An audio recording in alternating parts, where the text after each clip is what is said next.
Like thinking I need this to be. Good morning, Nani. How you doing? Good morning.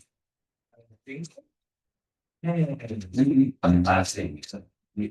Morning, Devin. Good morning, Michael.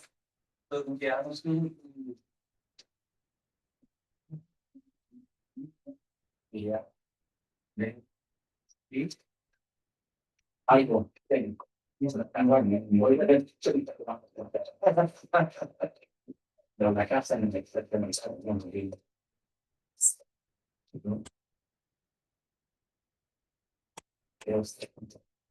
Even by the running.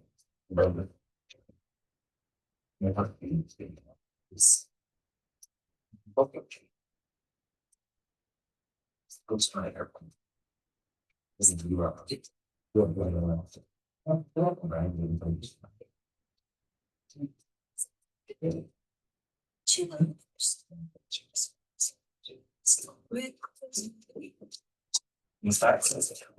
gonna write you a love sign. Oh my God, two that I can't. Oh my, oh that's. I was the time. Oh wait, you work somewhere, right? You do work there. You want to follow out? Oh yeah, of course. Oh, yeah. I know exactly. My sister's in now. Yeah. With Snappy. So he's like almost two. Every time I turn those sides, it's like we didn't do it. It was genetic. My own. And they go, this is love how that is pretty great. Thanks for the help with the empaths. It's like, oh yeah. You were Marine. You were Marines? Yes. You were Marines. That's what I thought. You were Marines? Yeah, I was a Marine. I mean, oh, really? Except for the station. Oh, I was like, really? Yeah. You were also a Marine then? No, I'm not a Marine. I am what you call a foreman. Oh, okay. Yeah. What does that mean? Yeah, either. So the Marines, we don't have medic. Oh, the Navy. You were a Navy medic for the Marines. Yeah, they call them. Cool. I meant to. Did? It's like it's fun. Not like a story. Not like a story. Morning, everybody. It's 7 o'clock. We put a warm up here. This is just reviewing some of the stuff we did yesterday, drawing holds. The first one is just a straight up, the OR hold. Second one is a DME hold. Third one's an intersection hold. We didn't practice any of those yesterday together, so I definitely want to review that one together after you've got a few minutes. If it's not your first time through the class, please go for it. And then the last one is a hold at a waypoint. So go ahead and draw those and we'll get started. Again, always open book, always open, talk with each other about the warm-up. Point is to kind of review and get ourselves going.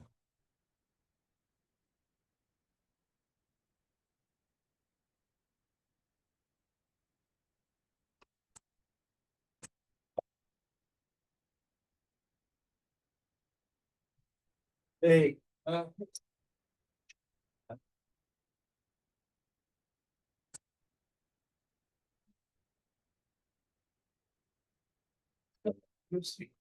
Good morning.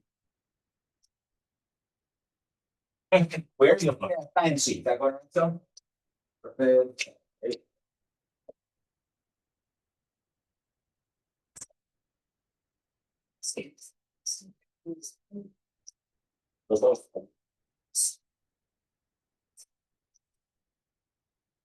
Yes. I gotta get that. What's the advantage of uses?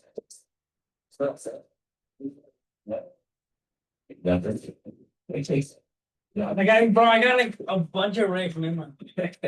Yeah, that was pretty impressive in real life. 91. How much I spent on 173 in a day? That can be decided. Question needs to come back because they're ready.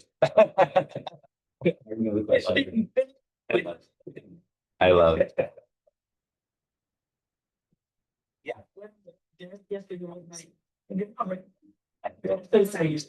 Okay. Yes.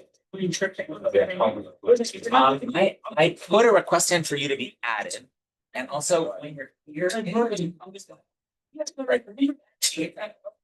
Yeah, see what she did. I'm growing business. Oh, sorry. And I. So you're correct. Because whatever you can. You think that they think they try to take the function. Even there's no right. It's like this side. That's. Oh.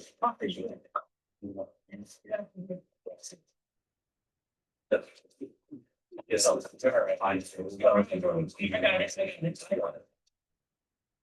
you've been here from the On. Or at least it's only 5 times. Yeah, one is good. I thought it was getting more.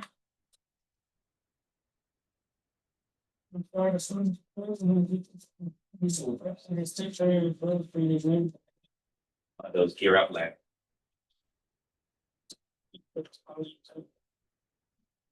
These one amazing. Yeah.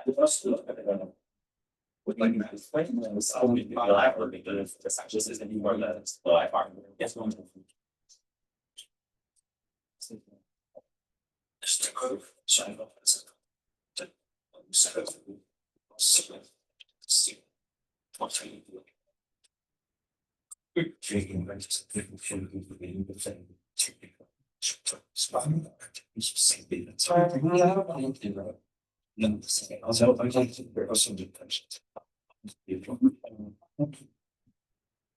Yeah, so probably bake anything was tired.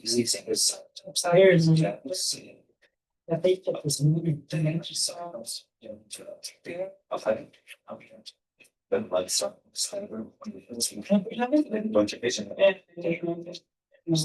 Anybody else need to sign in?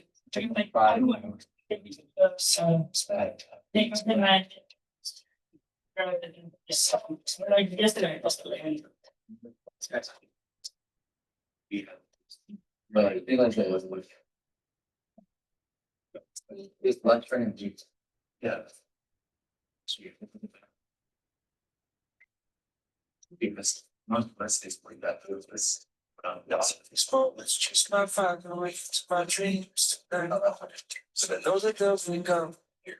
The morning I see some breaks their things.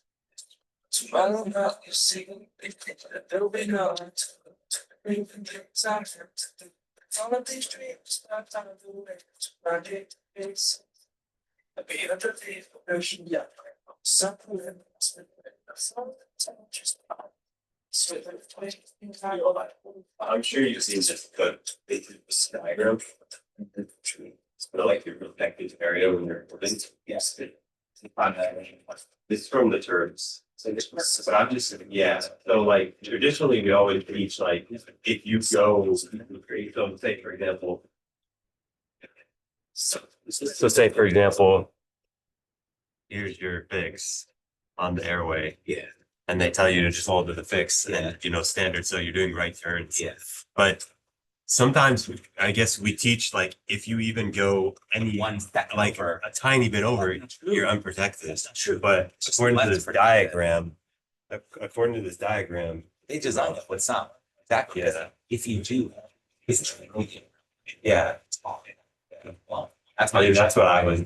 That's how I was taught. Is like, if you go over it a little bit, like you're. no, that's my understanding too, specifically for the entry, because when you're doing, you're just following the heading, right?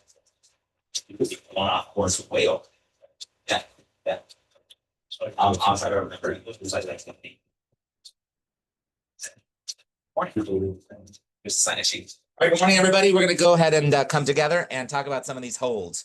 So would someone like to come up and just draw this first one for us? This is a straight up basic hold at a VOR. Justin, I'm looking at you. Do you want to? No, that's fine. Justice, morning. Anybody want to come up and give it a shot? It's all good. It's all good. Okay, fair enough. Fair enough. Fair enough. All right, fair enough. It's new content. It's new stuff. Nani, you want to try? You don't have to. Okay. Let's see, Jax. You wanna give it a shot? Okay. Cool, come on up. Hey. Morning.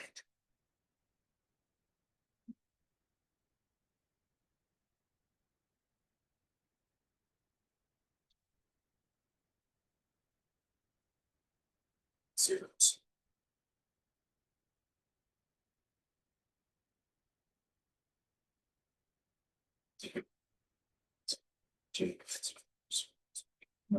Cool, and explain which which radial is which, kind of label it up for us, so which one's the radial, which one you're holding on.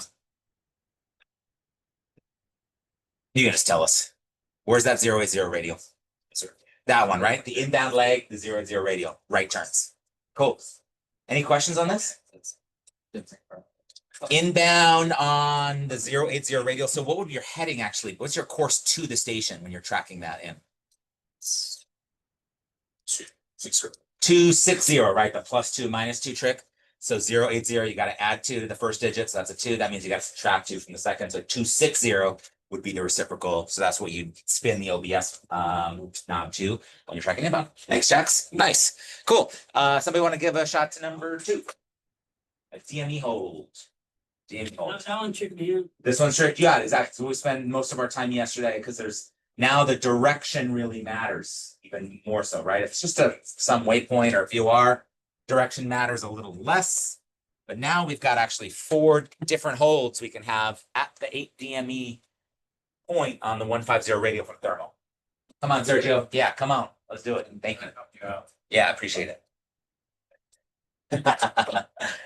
All right, so northwest here. 150. Got the MEVOR.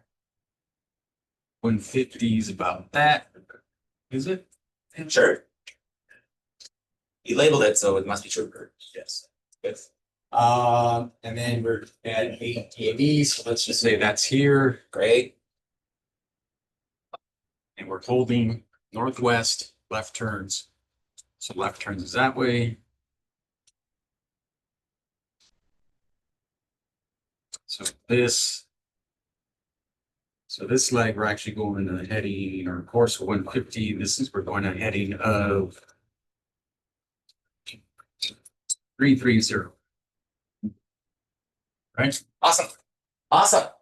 Cool. Looks good to me. Anybody have questions on this? Yeah, so if you did it the other way, I didn't know. you did it, oh, you did it up here. Yeah. Yeah, so 2 common errors here that happen, right? One, doing it up here because it said northwest. That's common error number 1. Just be careful. It says hold on the 150 radial, right?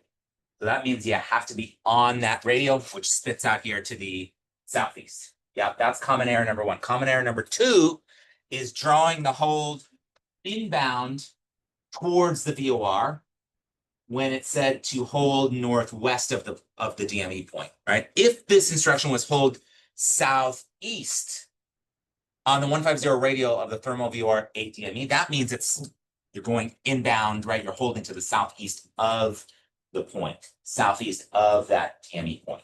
Those are the 2 most common errors here on DME holds. Any questions on this?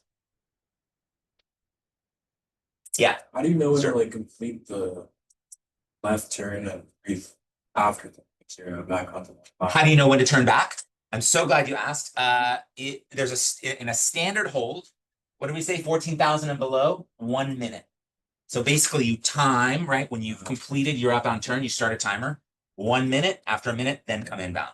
We're going to talk about times that might be different today, but standard hold, 1 minute. What you're trying to do is get this inbound leg to exactly a minute.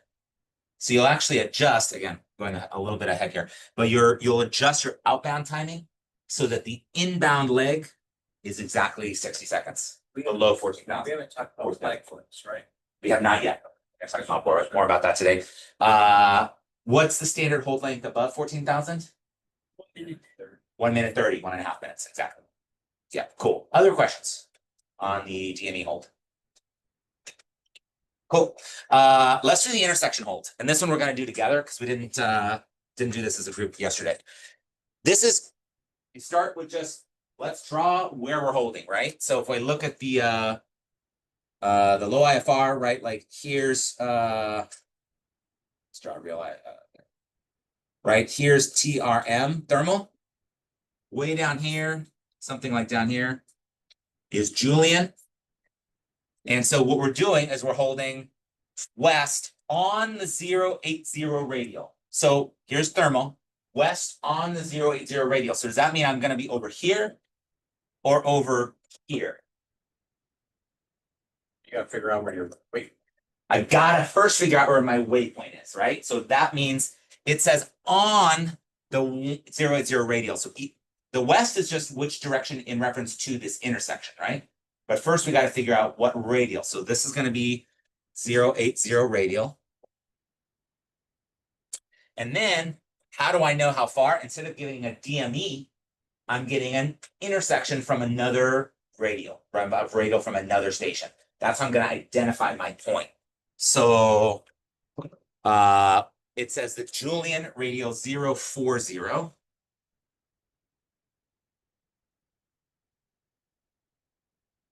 So this is the radial 040 from Julian. With me? That's our point. So that's the holding point right here, right at the intersection of these two places. Cool. Now the question is, do I hold on Julian or do I hold on thermal? It just says thermal, right? It says thermal, right? Let's not overcomplicate it. Yeah. It says on the 00 radial of the thermal VOR, right? So we're only using Julian to identify this point, but the hold is actually going to be on thermal. Now it's just like a DME hold, right? So now the cardinal direction does matter. It says hold west of this point. So west is over here. And does it and which way am I going to turn? Left or right? Right. Right, because it doesn't specify, right? And right is standard, right? Right is standard. So my inbound leg is like this. Flip that around. That's the hold. That's the hold. Yeah, good. Victory. Good. That's it. That's it. We're going to talk a lot about avionics tomorrow and Friday, but we'll talk about how we actually fly that in a sling, a couple of ways to do it. But this is the basics of the intersection hold. Very similar to the DME hold, except instead of using DME to identify the fix, we're using a cross radial from a different station. Questions? What if it said hold east on the 080 radial at the Julian 040? Then we're talking about something over here, right? Exactly. So the cardinal direction relates to the fix. The radial we hold on is whatever radial they tell us to hold on. So that's only other common error we see here in intersections is accidentally drawing the hold on the off of the wrong VOR. So just be careful. It's that hold on the 0 radial of thermal. So that means you're going to be off of thermal for that one. If it's an east, inbound. Say that again. If it's at both east. Yes. The inbound. Either. Yeah. So let's draw it if it said east. If it said east, same thing here, right? Now my inbound is this way, right? I'm holding to the east of that waypoint of that point of that intersection. Left turn to right turn. Right turn. Right. So that's what it looks like if it said hold east. Yeah. And then we've got space for two more holds, right? If we've got the left turns, east or west. Cool. Yeah. Moon. Can also they on that's Then we've got four more over here for holding on the 040 radial Julian at the thermal radial 00. 100%. 100%. Lots of options while they clear whatever gear up landing happened at Palm Springs for us to come in. Cool. Let's do the last one, yeah? This is just a straight up intersection hold. You look at the low IFR. This is a waypoint that's just to the east of the Coachella Valley, kind of over the 10 freeways or heading out to lights and all of that. Does somebody, what's that? see why it's not. This one? Wait, say more. No? Because it was I don't know, for me, This last one? Great. Okay, so let's talk about the last one. 'Cause we didn't really do these either. This is a named waypoint, right? It's a charted waypoint. You can find it on a map. So, it's often these points are actual intersections themselves. And if you look on it, Shoddy actually is an intersection between thermal and Julian. But it's named. So they can actually give you, AC can give you an instruction based on that name. Hold west of Shoddy, 090 course inbound left turns. Here's the trick here, right? Is that now they told us a course inbound instead of a radial. Why wouldn't they give us a radial? Why wouldn't they give us a radial off a waypoint? It's not a VOR. Ain't no radials off of a waypoint, right? We got radials off of a VOR. But from waypoints, they would often give us a course to a waypoint. Sometimes we'll see this in ODPs. Anybody forget if I signed, I don't think we did San Bernardino or Santa Barbara ODPs last week. Both of those in the obstacle departure procedure include holds that are instructions like this. They'll give you an inbound course to a waypoint. So here's Shoddy. 090 course inbound, left turns. That's what that one looks like. So, yeah. Now, let's take a step back. IRL, in real life, flying an airplane, you're probably just going to get assigned a published hold, right? Either from an approach plate or that's written on a low IFR. You won't have to figure all this out because it'll be all written right in front of you. They've already drawn it. This is more for, proficiency, because they could give you an unpublished hold. They certainly could. But this is more likely to happen on a truck ride or during your training to figure it out. Once we're all flying on IFR flight plans, I think the likelihood of an unpublished hold is much less. Not thoughtful, not zero.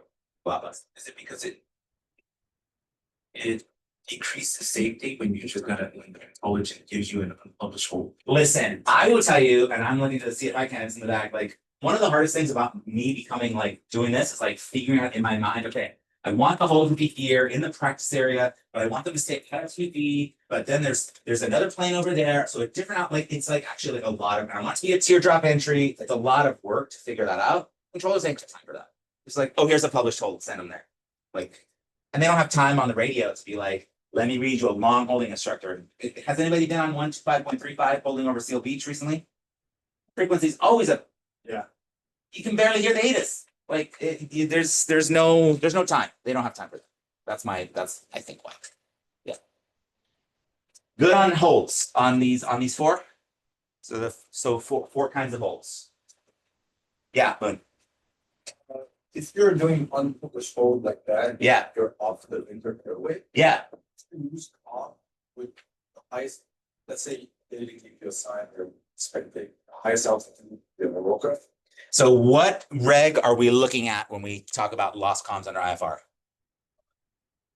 91.185. We haven't looked at that together as a class this round, I don't think, but all the answers to lost comms under IFR are 91.185, right? They would, I didn't write it in the warm-up, but they would always give you expect further clearance in 10 minutes, expect further clearance in 15 minutes, right? They give you some kind of an EFC, expect further clearance time.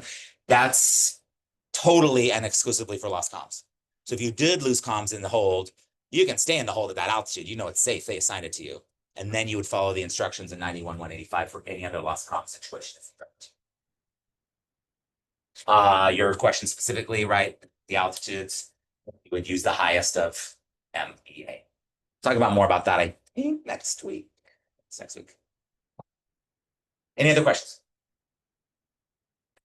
Sweet. Here's our plan for today. We're going to finish up how to do holds. We talked about one of the entry types yesterday, direct. We're going to finish off with teardrop and parallel entries today. Those are our 3 types of entries. Then we're going to cover crosswind corrections and headwind and tailwind corrections in a hold. That's all of holds. That's it. That's the whole chapter. That's it. Then we're going to, I hope, have time to just knock out arcs, be done. So that tomorrow we can talk more about our autopilot and our GTN 650. Sound good? Cool. So I'm going to come back here. Can someone remind me when we are going to a hold, what's the first step in the airplane that we're going to do once we are given some hold instructions? What do we fly when we're first instructed to go to a hold?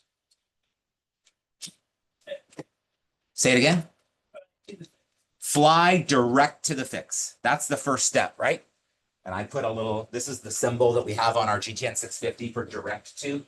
So that's why I put that, right? First, fly direct to the fix, direct shoddy, whatever it is. Once you're direct shoddy, then you can figure out the magic number. Remember yesterday we talked about like the different methods. Bug the magic number, use the thumb, use the pencil, use the hand. There were another couple ones that I'd forgotten yesterday. Anybody else use a different method? Right? And you figure out your entry, direct, teardrop, or parallel. For direct, just a quick review. We talked about the process there yesterday. Turn, time, twist, throttle, talk. You get to shoddy. You turn to your outbound heading. Turn time. Once your wings level on the outbound turn, in the case of an inner waypoint turn like this, or when you see your flag flip, meaning you're now passing that waypoint on the outbound, start your timer, time a minute, turn time, twist. If I need to adjust my OBS to get ready to take my inbound course, I can twist, turn time, twist, throttle, adjust my speed, talk if I need to. If ATCs ask me to say something to them like report your outbound turn. Why they would say that, but I guess they could. Turn time, twist, throttle, talk. Minute, turn again. Now we're turning towards the inbound course. We're using our navigation system to track that course inbound. In this case, right, that 090 course inbound to shoddy. When we're wings level inbound, start our timer, right? Turn time. We need a twist. Well, now we don't need to. Everything's set for now. Turn time, twist, throttle, adjust my speed, talk.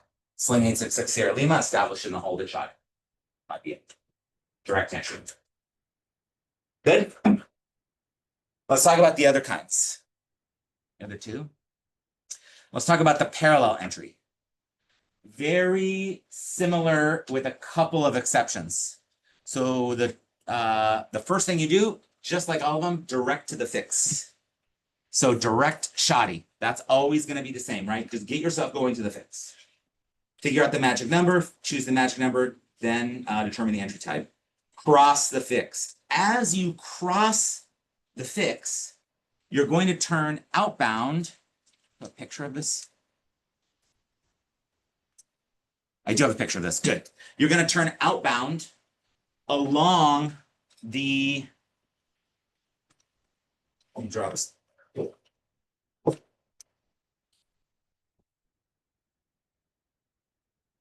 Here's shoddy.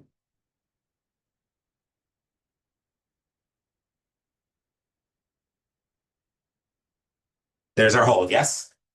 Cool.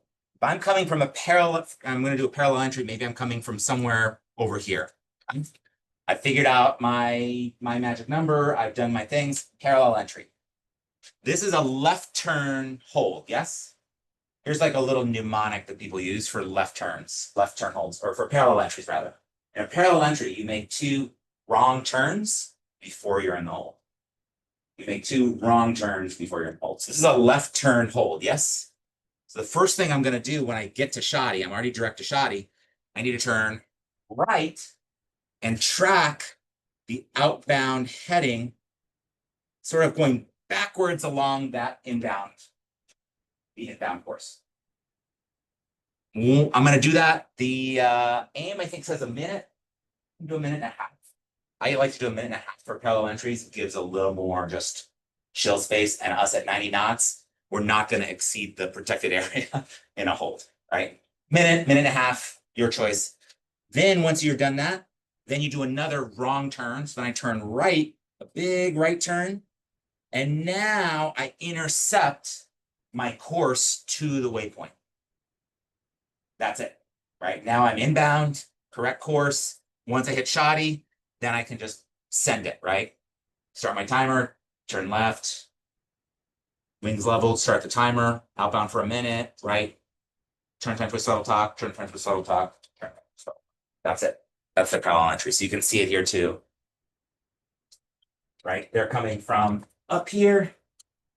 They hit the Ogden VOR, turn, time, twist, throttle, talk, out for a minute or minute and a half, turn to the left. This was a right hand hold. Come back, intercept that course to Ogden, and now you're in the hold.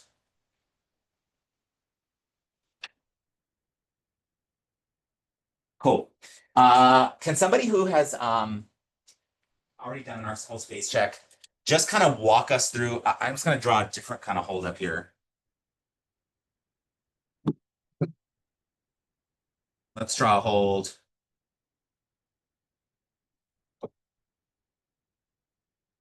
Like this, okay? We're going to be coming from this direction. It's going to be, oh, that's not the required direction. We're going to be coming from this direction. We're going to do a parallel entry. Let's see. Justin, have you passed action holds? I can't remember. Not yet. Justice, have you? Not yet. You have. What's the Justice? You have. What are you talking about? Justice, what's the first thing you're going to do when you're flying this as a parallel entry? First of all, direct to the fix. Cool. We're direct to the fix. Once I hit the fix, what am I going to do? Fly the outbound parallel. Here's one note that I want to make. You actually can just fly this as a heading. You should just fly this as a heading. You don't have to be tracking the radial outbound because, as Will was pointing out right before class started, the FAA designs these holds so that most of the protected area is on the side you're supposed to hold on. In fact, they call that the holding side. But there's some protected area also on the non-holding side, specifically for parallel entries, right? So you're not really doing any crosswind or headwind, tailwind correction, right? You're not doing any of that on the entry. So if this is, say, I don't know, this looks like what a course of zero, call it 060 inbound, and then the outbound of 240. When I get here, Justice, then what heading will I fly outbound? 240, right? And I can just fly the heading. Wind's gonna blow me, stuff's gonna happen. The FAA has designed this hold so there's a little bit of protection in case there's a big crosswind blowing me away from the holding side. What do you do, Justice? A minute or a minute and a half? What's your practice? Minute and a half. Cool. So you're out here a minute and a half, then what?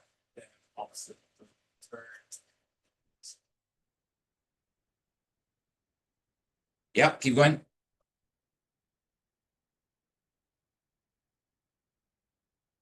Then you're intercepting, right? You've spun your OBS to the 060 course inbound to the station, intercept that, fly that in.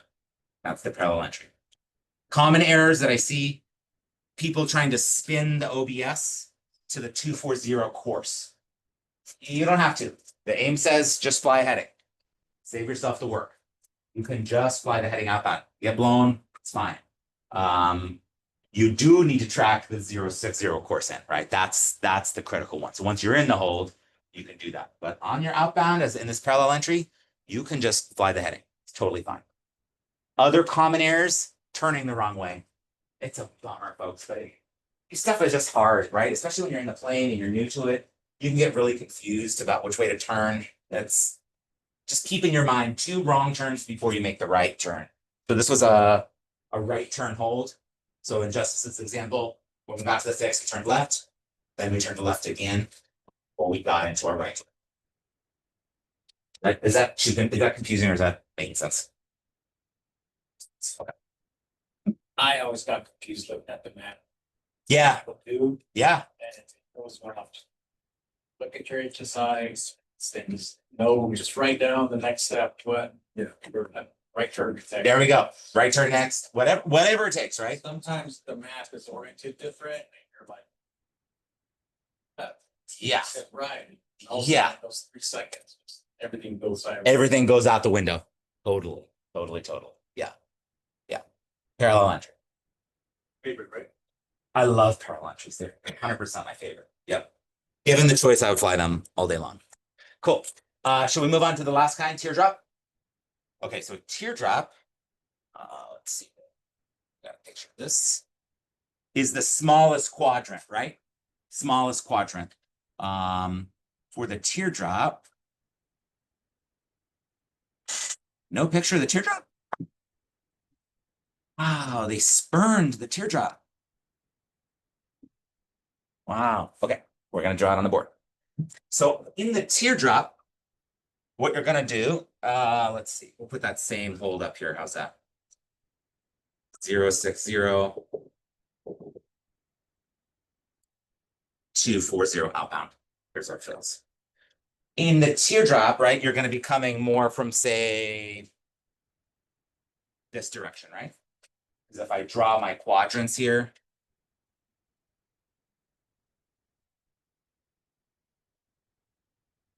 something like that, yeah. Teardrop, parallel, and then all of this is direct. Looking at people's eyes. Making sense? Questions on that? Fine. So we're in the teardrop segment. When we start, what's the first thing we do? Anybody? Direct to the fix.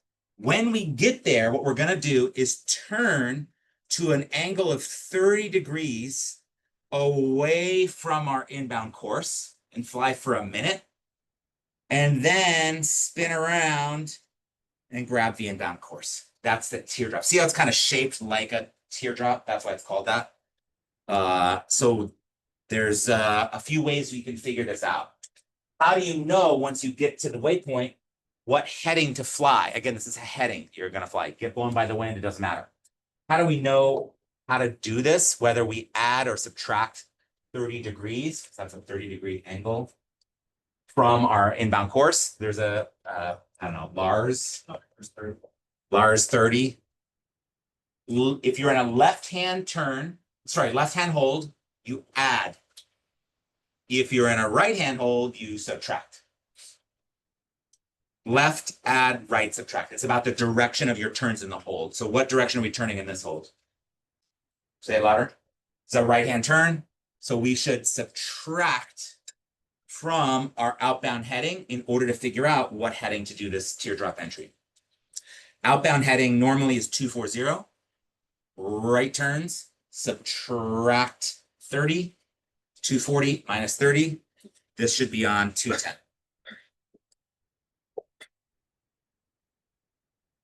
Direct to the waypoint. Right turns, subtract from my outbound course, 30 degrees. I bug 210, fly for a minute. This one, just a minute.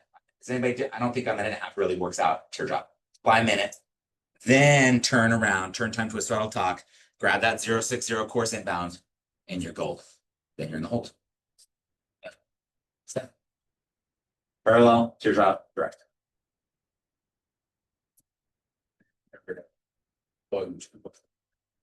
And then, right, as you're inbound, you basically turn time to a throttle talk every time, right? So when you're inbound, then the twist is no longer your OBS. The twist is your heading bug now to 240 instead of the 210. Always a turn time to a throttle talk. Every time. Every time. Every time. Good. That's potential common error, right? Forgetting to reset your heading bug. Yeah, from the entry. Moon. Before we go to the wind direction. Yeah. Could you go one more time when we're supposed to talk? Yeah, great question. When are you supposed to talk? When are you supposed to talk? Anybody have an idea? When would you talk? Turn time to the throttle, talk. What's one time, Larry? When you're established. When you're established in the hold in a non-radar environment, or if ATC tells you to, right? I think that's what the AIM says. Usually they're on, right?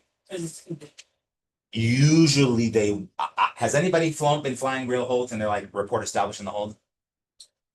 I am. This one's super crowded. Cool. When it's super, was it here? Or was it somewhere else? So like stacked. And say just report when you're just to know that we're in the hold. Cool. And think for headbutts. There we go. Okay, perfect. Great. So that way they know, right, whatever plane you were in, they're established, they're at the right altitude, they're in the hold, I don't need to worry about. So in that case, they told you, report established in the hold. Cool. That would be, I think, really the only time I could think of. Anybody think of other times? Sometimes they tell you if you're doing, we're going to talk about next week, holds in lieu of procedure turns. They might tell you report established inbound, which case they would tell you that, right? Any other times? Yeah. What about like a Catalina approach where it's not a tower? Ah, there we go. Actually, that's a good idea. That's a good idea. Right? If you're in a you're not talking to approach at all, you're on a CTAF, right? Your frequency. And they're asking, you're advising on the traffic where you are. Sling 866 Sierra Lima. Okay, so let's actually, we'll do a shorter side. When we're in a like we're not trying to approach anymore, how do we do those traffic calls? Just keep in mind, folks, especially like we have Corona, Catalina, you're on the radio with mostly all VFR pilots, right? If you make a radio call, Catalina traffic, Sling 866 Sierra Lima, established in the hold after the missed approach, 3000. The VFR pilots have no idea where you are. They only know you're somewhere 3,000 feet. They have no idea. So you should use when you're on a CTAF, you have to use VFR language. Yeah, like direct your VOR or 2 miles south. I'm holding southwest of the VOR at 3,000, whatever it might be, right? That's an okay thing to say. But yeah, if you just say, I'm on the mist, they have no idea what you're He's gonna miss the airport. talking. Yeah, exactly. Anybody else think of other times we would talk?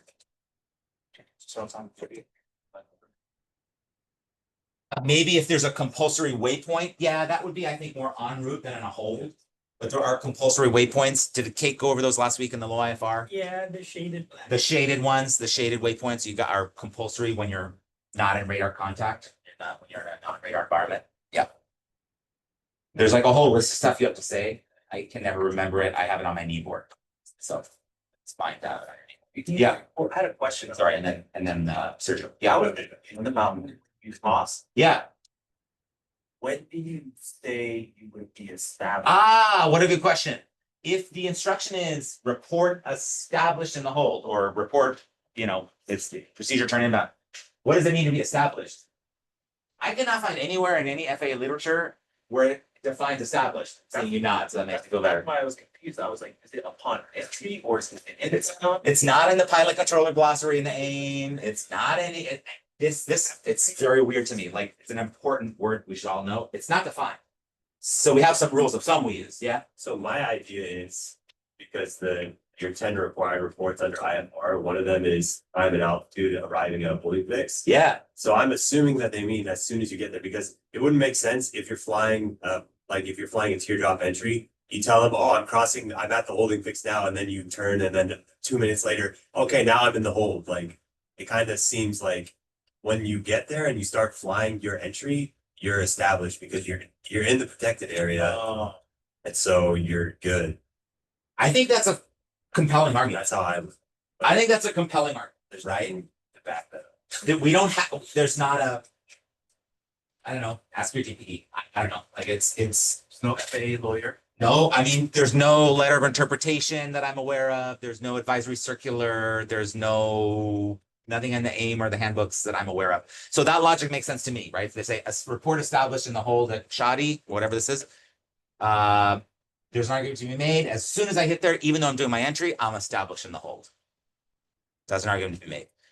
And also by telling them the time that you get there, they also know how long you've been holding. That's also true. That's also true. There you go. The mandatory work, right? Marvelous 500 deliveries. Time reporting. The hold? Is that a thing? Yeah, that's Okay, you report when you get in the hold. Perfect. Why don't we do that then in CLB for we're just flying around? Huh. It's interesting. Sometimes the rules and the practice don't align all the time. But that is apparently, I believe you both, that this is a mandatory reporting point. Cool. Let's talk a little bit more about the word established. Oh, sorry, you had something. We'll talk more about that. Yeah. So when you talk, You'll be given some kind of instruction, right? Be given some kind of instruction. so if you're a hold, you're in there until they request, hey, I want to start vectors here, or they said, hey, areas, airspace is clear. Yeah, proceed, direct, whatever. Exactly. Continue your approach, vectors for whatever, stack the ILS, blah, blah, blah. Yes, you stay forever. That's correct. It's like the Costco parking lot on a Sunday. Like you're never getting out. That's what's happening. That's true. Yeah. One more thing about established. If they say report established inbound, that's, I think, a little different, right? When they say report established inbound, I have been told a couple of interpretations of that. basically you're inbound on the inbound leg and you have some kind of positive navigation guidance. So your CDI is moving. It's no longer at full deflection. I've even heard some people say you should wait till it's half scale deflection or less in order to be established inbound. So if the instruction is report established inbound, wait until you have positive force guidance and you're pointing towards the fix. Yeah. Cool. I love this stuff. Love it, love it. Any other questions on the 3 entries? Great. So step 1, done. Now, folks, we kind of do some crosswind and headwind corrections. This is where things can get a little bit more complicated conceptually. So I just want to draw a hold out here. We're going to start with crosswind corrections, and then we'll do headwind, tailwind. I think they're a little more straightforward. So here's what's happening, right? Say I'm in this hold here. Let's actually make this a little extreme.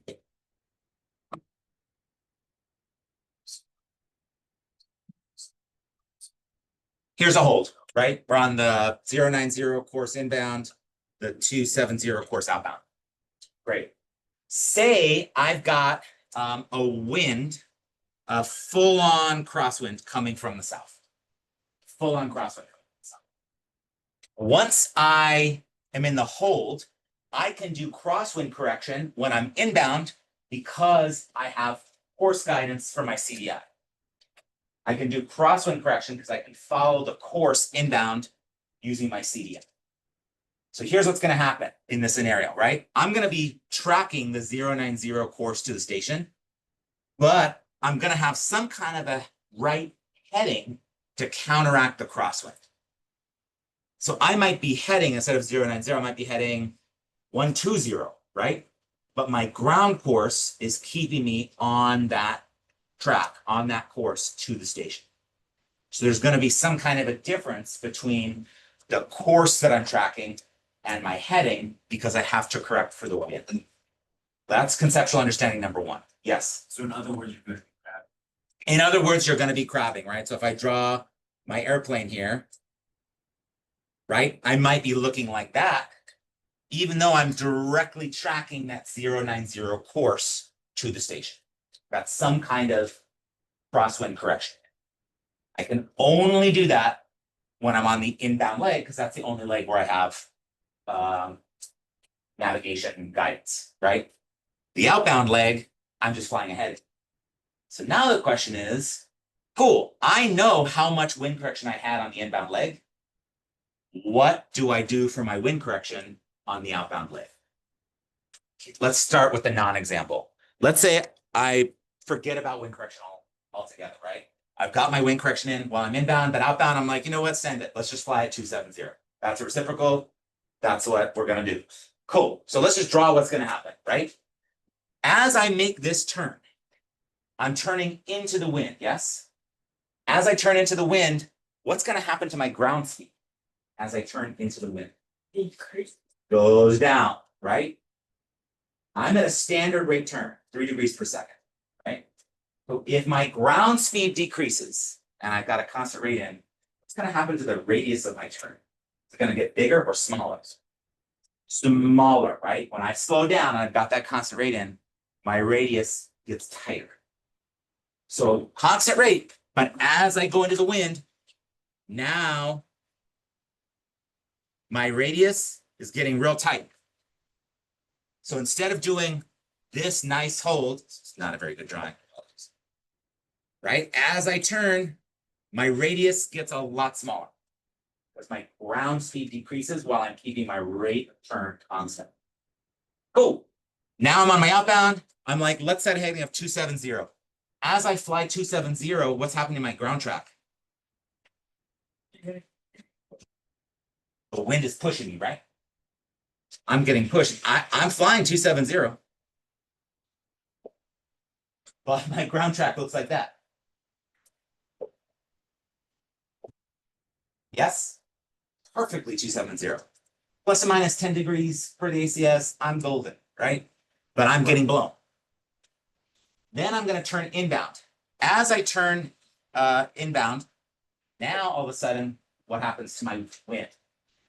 Becomes a tailwind, yeah? And constant rate turn, what happens to my radius of the turn as the ground speed increases? Radius increases, right? So now I'm turning inbound. Just a little extreme, right? But you get this just for illustration purposes only, right? And all of a sudden, right, my CDI might already be centered before I even start the turn. And now I've ended up exactly way off course.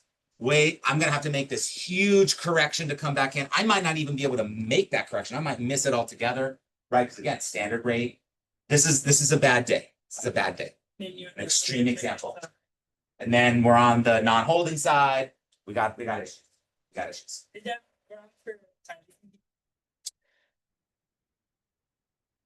I don't know. It's grounds for a check ride failure. I don't know. It's grounds for a if you go so far, of course, that you cause problems with other traffic or fly yourself into a mountain, that's a pilot deviation. I think it's more of it's not how you do it, right? You made a big mistake. So then the question is, well, let me pause there. Any questions about this conceptually? How the wind, when we keep the constant rate turn, changes the radius of our turn based on changing our ground speed. Cool. All right, so then the question is, how do we adjust for it? Well, yeah, we do. Well, no, actually, we don't follow the diamond. Let me hold that for a second, because that's another thing that sometimes gets people confused. Let me do that in a second. Here's what happens. We need to apply some kind of wind correction to our outbound heading, right? In this case, we need to be flying more crabbed into the wind, right? How much crabbed into the wind? The rule of thumb is you take whatever wind correction angle you had here on your inbound course, and you triple it. And that's your wind correction on your outbound course. Triple it. Why not just do it one time? We'll draw that in a second. Oh. But the reason you triple it is you've actually got sort of like 3 times you're getting blown by the wind. Once on the inbound turn, once on the outbound turn, once on your outbound leg, and then once on your inbound turn. That's why you triple it. You gotta do the wind correction for this turn, this leg, and this turn. If you only do the crosswind correction on the outbound leg, you still haven't corrected for your turn. So if you're just like, oh, I'll use they call it, I think, the force track diamond, some people call it the wind diamond here on our fancy avionics, which will show you your ground track. If you only do that on the outbound leg, you still haven't corrected for the turns. That's why the rule of thumb is to triple your wind correction for your outbound leg. So let's say this is a pretty chill wind. Let's just say it's like that. And let's say on our inbound course, we find that instead of having a heading of 090 to stay on course, we're actually flying a heading of 100. We're to the right 10 degrees, right? We're crabbed into the wind 10 degrees. So we take that wind correction, triple it, so 30 degrees of wind correction, and we spin our heading bug into the wind. So now instead of flying outbound at a heading of 270, I'm going to fly outbound at a heading of 240, 30 degrees. And then it's going to look, right? We're going to still get blown. We're going to end up in the right spot. We're going to end up re-intercepting our course inbound just right. Yeah, so when you draw it, it's not gonna be that perfect oval. Yeah, exactly. But you're gonna end up. Right, so what's gonna 100%. So what's gonna happen is, right, this first turn is gonna be the same, right? We're still getting blown, just like we were if we did no crosswind correction. Except now, instead of flying 270, I've corrected this a little bit to fly a little more like this. Keep us a little more close. And then I'm still going to have a big radius, right? But because I ended up further away from my course inbound than I would have if I'd done no crosswind correction, even though I've got a bigger radius, it's going to draw it a little even more extreme for a certain. Right? It's going to look something that's almost like a pear shape. That's okay. That's okay. The goal in the hold is to get the inbound leg on course at 1 minute. That's the goal. Whatever you need to do, whatever shape, this is not a turnaround of point. It's not a ground reference maneuver, right? We're not trying to get a perfect ground track. What we're trying to do is line up and get that inbound course 1 minute, 14,000 feet and below. Yeah, Chris. Well, what number? Yeah, good question. You're tripling your wind correction angle on your inbound course. So we were tracking a course of 090, but we were crabbed into the wind at a heading of 100. So 100 minus 90, 10 degrees of wind correction. That was 10 degrees of wind correction. So we triple that, 30 degrees.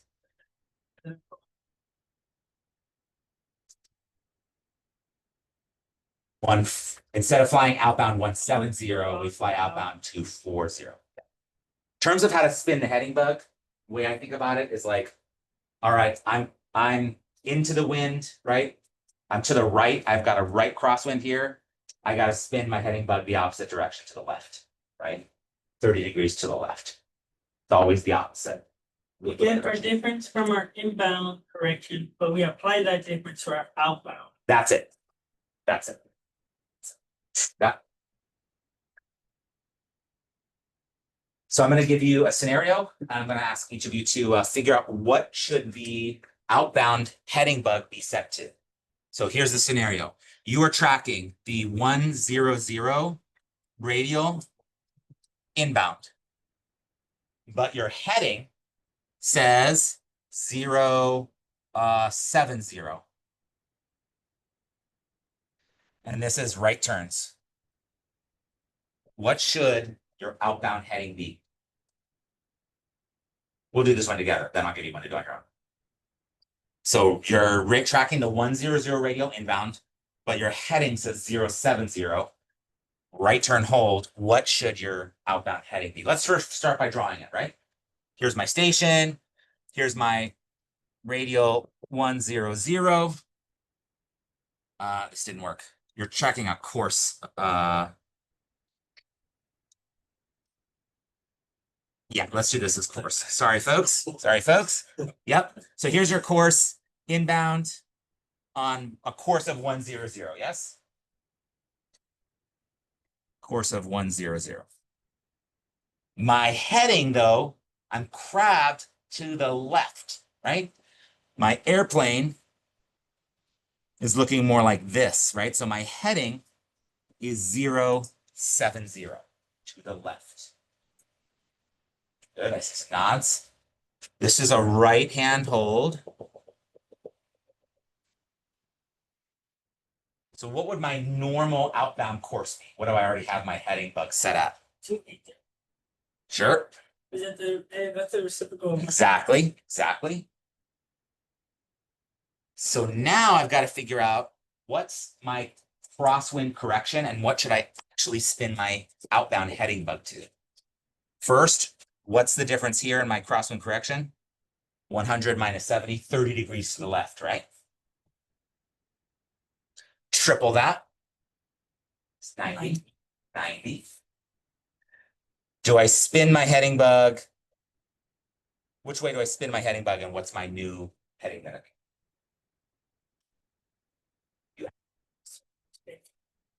To the right, right? Because my crosswind inbound was to the left, so I spin this to the right.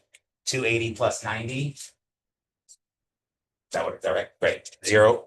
It would be 370, so 010. Perfect. Good.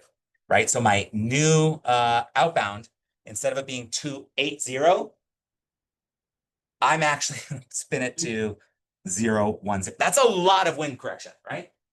That's actually a lot. It's going to feel big. I recommend in the sim, give it a shot. It'll feel unnatural at first, right? But give it a shot in the sim, and you'll find often this absolutely works. You roll out, and you're right on your course. Your CDI is centered, and life is good. That's the idea. I'll put one caveat. In a sling, my experience has been that sometimes tripling it ends up too much. Those of you who've done arcs and holds, have you found that too? I don't know why. In the sim, it always works out at 30, you triple it. But in the sling, sometimes 2.5, 2 to 2.5 seems to work out better. Try that in the plane with your instructor. But the rule of thumb and all the written and all the rest, triple it. I don't know why in a sling that seems to work out better a little bit. 2.5 times, a little less than triple it. Cool. All right, now I'm going to give you the one to try on your own. So you're going to be on a course of 270 inbound, but your heading says 250. This is going to be right turns. What should your outbound heading be with crosswind correction? Your course is 270 inbound, but your actual heading is 250. Stay on that course. This is a right turn hold. What should your heading be? Let's actually do this in pairs. You can turn to somebody near you and do this together. Or triples if that's easier.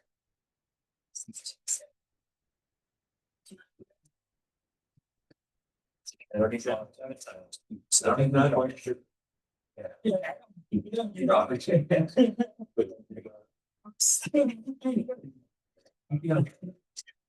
About your.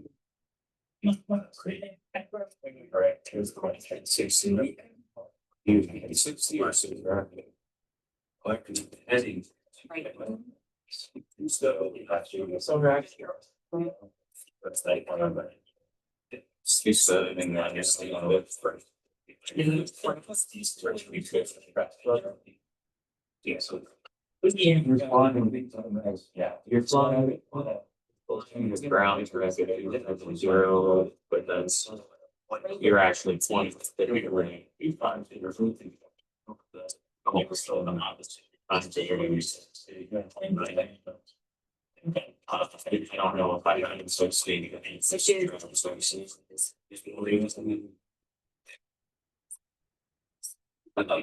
Yeah. What was the 0, 0, plus or minus 6? Flying less than 270, that's a plus. If we turn around on it's going to be far right, but it should be. Yeah.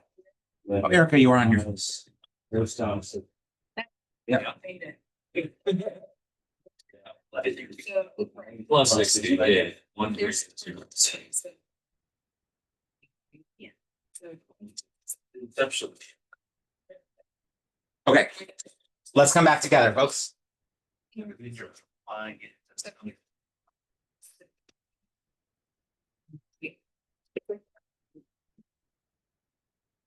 Does somebody want to come up here and or just sit from your seats and tell us like how you figured this out? Let's see. I think my random number generator. No, that's the one that. Let's see. Yeah, Ethan, do you want to give it a shot? Cool. Come on down. Okay.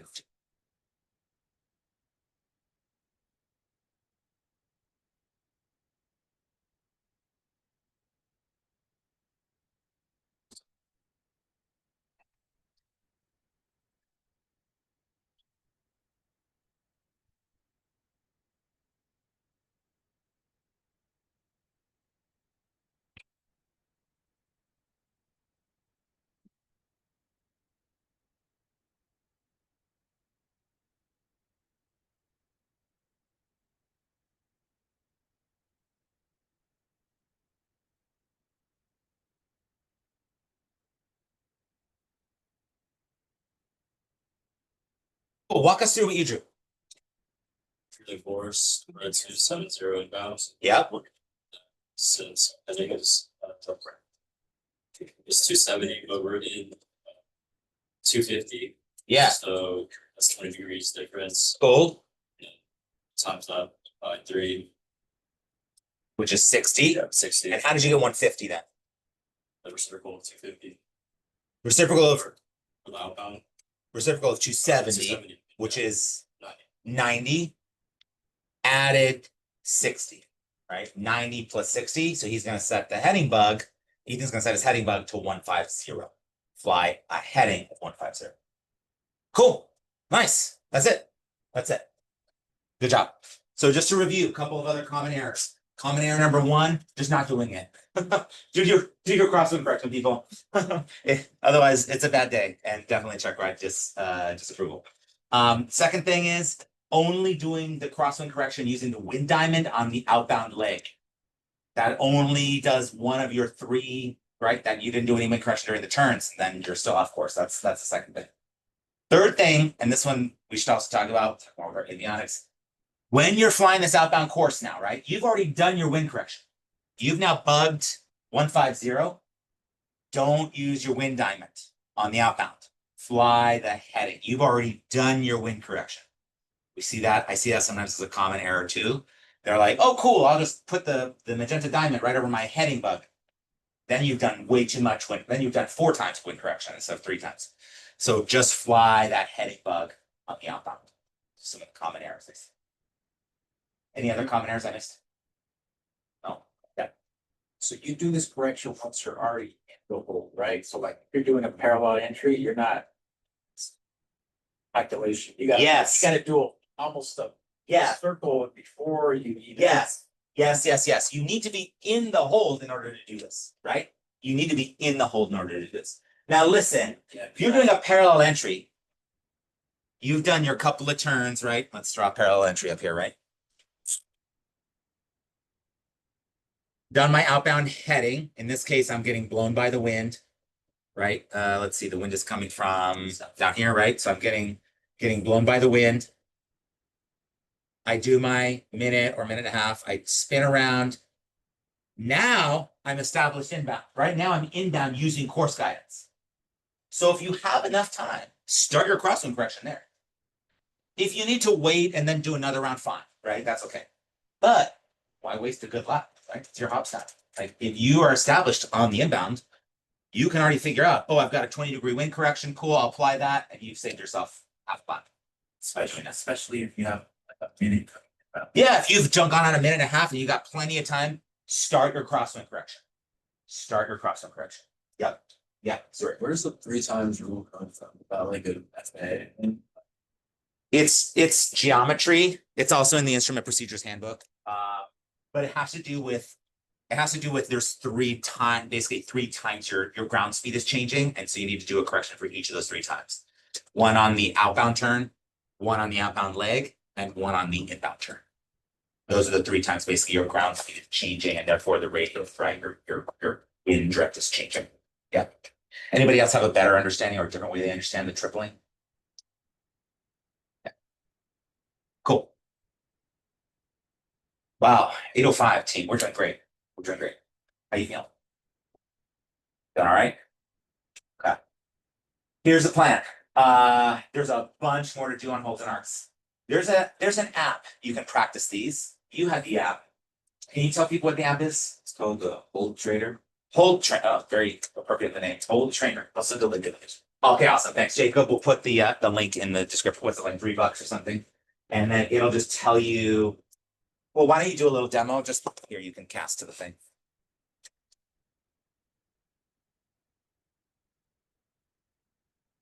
It's called Apple TV. It's the classroom.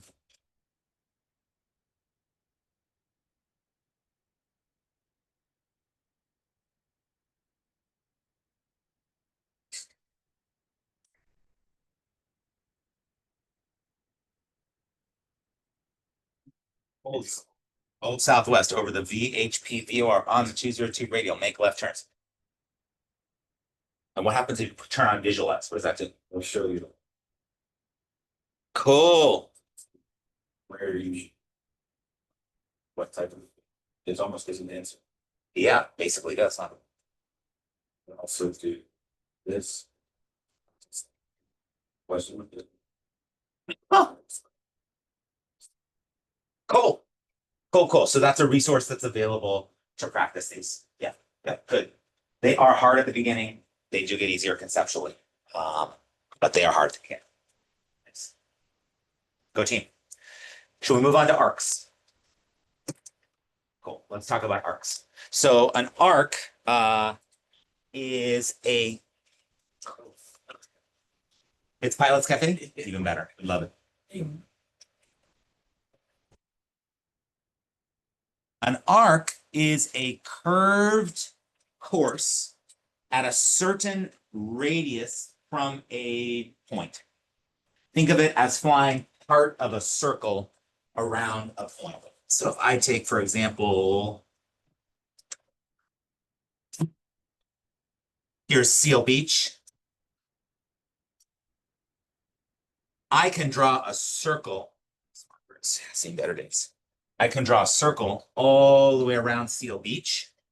Let's pretend that's a perfect circle, right? And I can actually fly any part of this circle, and that's called an arc, arcing around some kind of waypoint. They are most commonly found on instrument approaches. I don't think they're found anywhere else except fish approaches and phase changes, but they're most commonly found on instrument approaches. Constant distance arc around a nav point. You may be required to climb, descend, or maintain altitude while flying a DME arc. This is not that complex, but there's a couple of key things to keep in mind.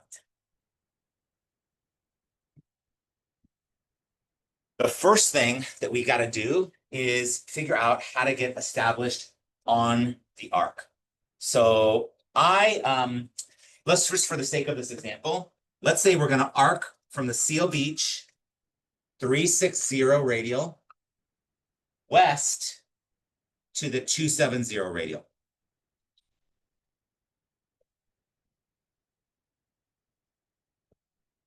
So this will be our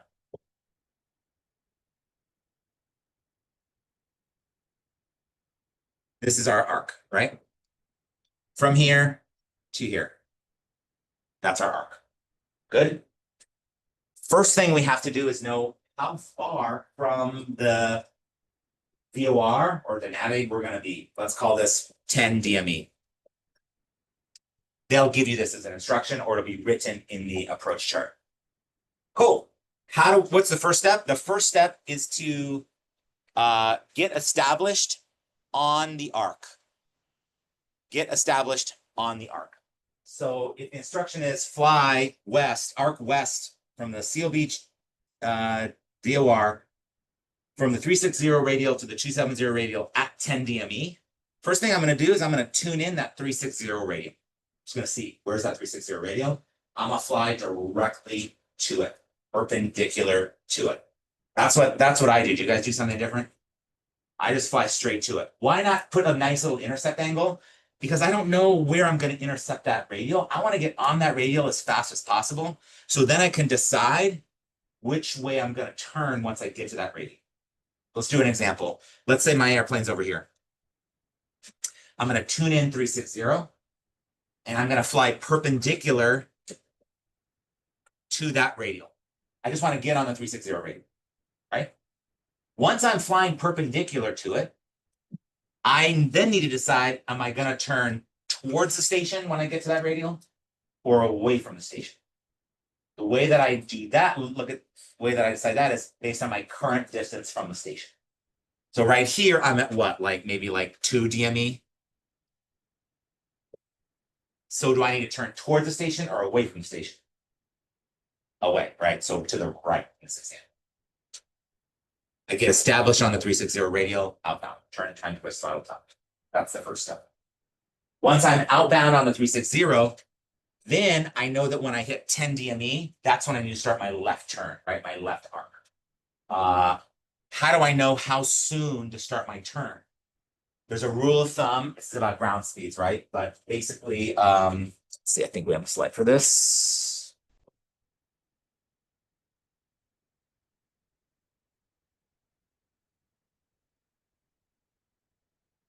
If you're flying at 100 knots, well, this should say ground speed, right? This would mean the pilot would begin to turn half a mile. If you basically, the rule of thumb is 100 knots, 90 knots-ish, half a mile before you get to your DME, that's when you start your turn. That should work out to get you on a nice intercept at, in our case, 10 DME. So when I hit 9.5 outbound, that's where I start my left turn. Now, how do I know, where to turn? There's a couple of methods for this. We have an HSI. And so what you can do is use the little bubbles on the HSI to help you fly this, this arc. And what we're gonna do is we're actually gonna fly this arc in a series of short, straight courses. Every 10 degrees of radial, we basically turn and we make this like, this wasn't a very good drawing. But these are like straight chunks. Each one is a straight chunk every 10 degrees. There's what they say is turn 10, twist 10. So every 10 degrees, I'm going to adjust my heading 10 degrees in the direction of the arc to stay on the arc. The whole time I'm going to be adjusting to keep my DME constant and also adjusting for crosswinds. So if I get here and I know I need to turn to the west, what might my first heading bug be set at?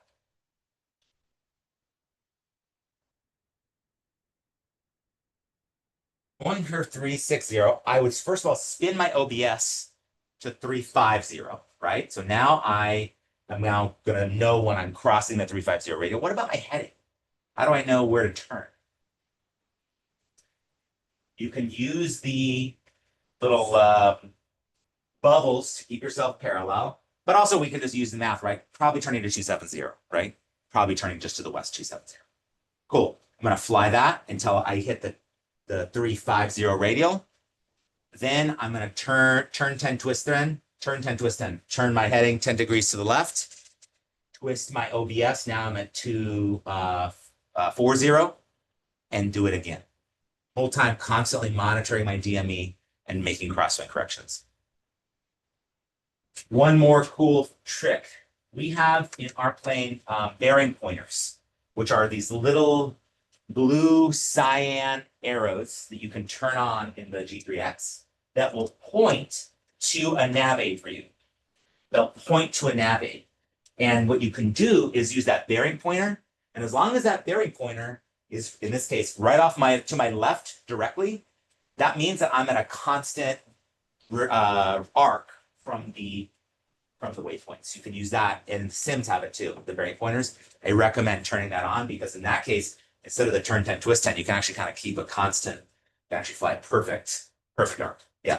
If I'm not mistaken, you actually have to have the frequency input, right? Yes. For the frequency. You do have to have it inputted. Yes, that's right.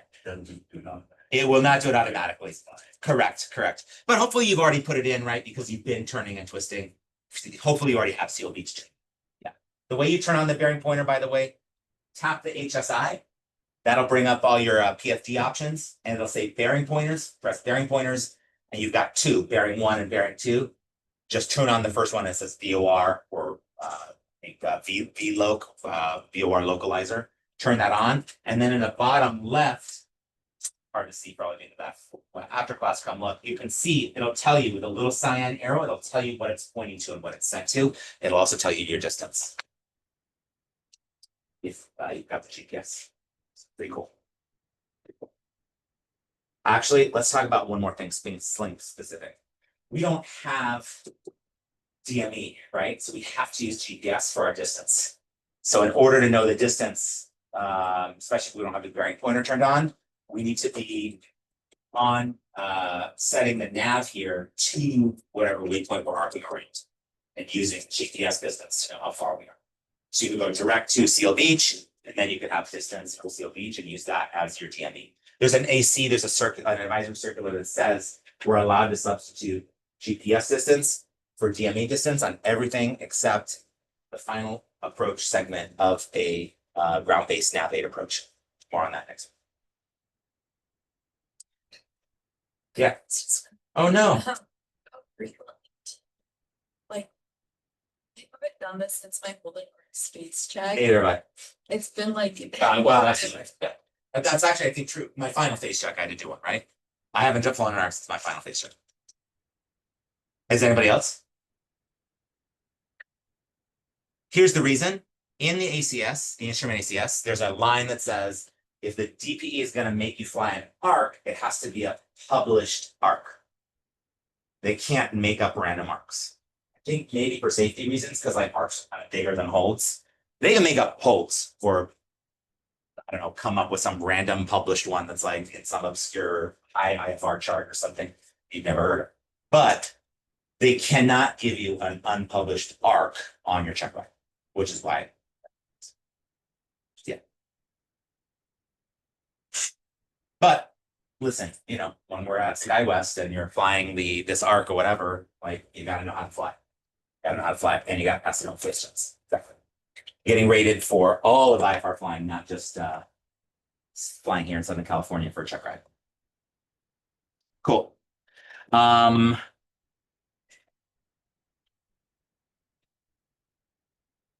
Here's what we're gonna do. We're gonna take a 5-minute break. When we come back, I'm gonna pull up a little video for us to watch about flying an ARC. And then with any time remaining, we're gonna move into some of our avionics. Sound good? So it's let's call it 8:20. We'll come back here at 8:25. See anything you can see.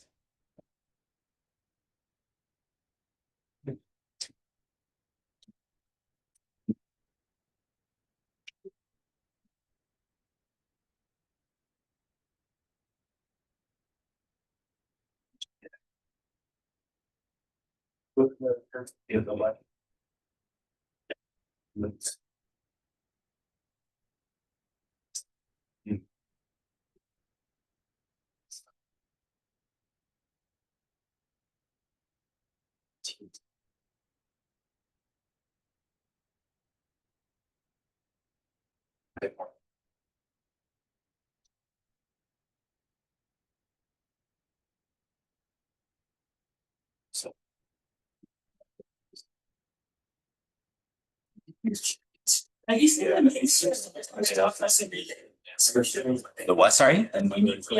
Yeah, I think they're mostly UAS only.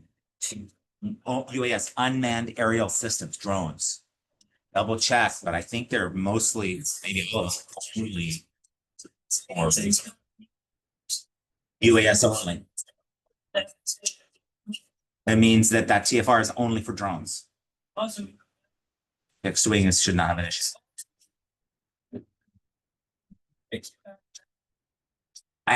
They popped up after the protests around the ICE deportations. And I think they're mostly around federal buildings. So they're trying to keep drones away from the federal buildings after those protests.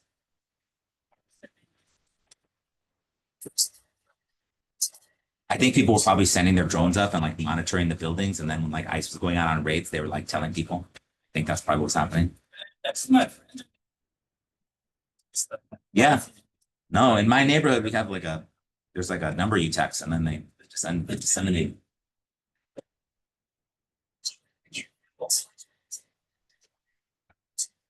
That's why. So, Yes.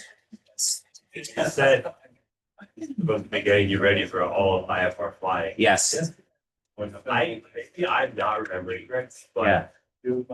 when I did IFR, Yeah. I don't ever remember going over like climb via or descend via clearances, which CFI really like got into. Go into. I know we don't have Yeah, any. I don't think- We have like one line in one slide about it. Yeah. No, totally. There are definitely. Those are pretty complicated. They are complicated. They are complicated, and they also are in the real world, especially in airlines. Those are actually the most common things. Right. ARCs, no. Hard holds occasionally. Descend via, accept, blah blah blah. Yeah. Yeah. Yeah, exactly. Exactly. Coming down from the flight levels. Yeah, you're totally right. You're totally right. There's a few things in the curriculum that we don't have that. We don't have any slides on icing, which is wild. So last week we did our own off-book icing stuff. We don't have anything on like cold weather operations, right? A little snowflake icon. We need that. We need a lot more on SIDS and stars, descend via, right? Flag and, you know, climb via. We need more on TAA approaches. We don't have a single slide on TAA approaches. Yeah. So like, I have vision, but things happen. If you're gonna Great, come on. I mean, you can talk to the people. It's their third time through. There's improvements every round. There's improvements every round. Does anybody have a favorite ARCs video? I'm realizing this would be easier to see than for me to just talk about.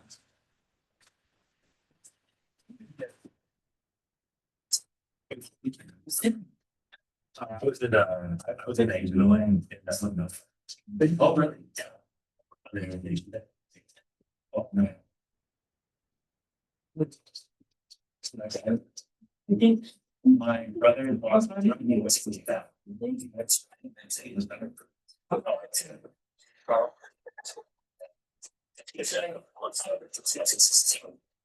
That was his often. So I was like, I signed like it's all right, that's like,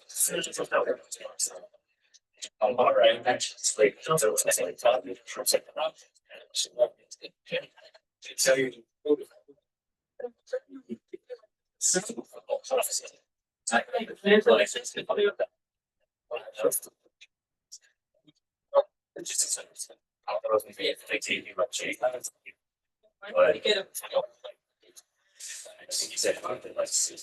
Yeah.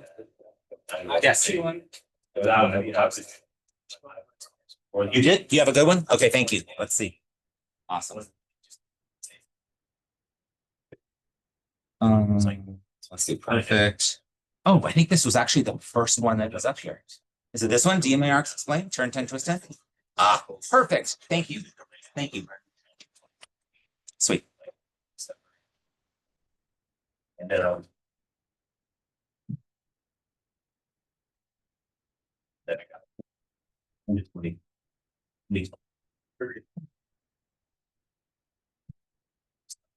Yeah, I went. One night, yeah, I needed to go anywhere. Well, I mean, I can do it fast. Oh, we should just. No, we go to hotel. That's what I.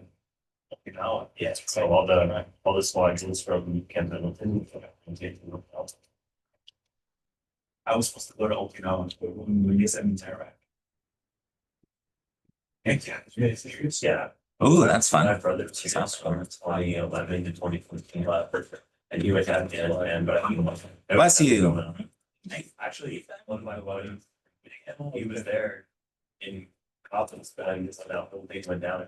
Oh, really? There was. Yeah, when I was a great guy, like, oh, okay, but all stuff.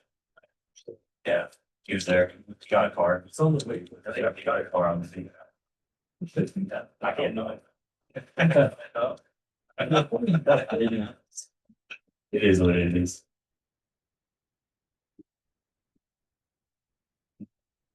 Actually, one of my OICs, obviously, I sit as pretty much all the officers. He was he was in Fallujah back in like early 2000s, like 2005, I think. Right. And then he became an officer and now I'm a cool guy, like I think this guy. Yeah, that was supposed to be my path too. So I'm in Iraq. It's not this 5 it's I'm really nice. CS package shots like that. So not pretty much from the island, the island.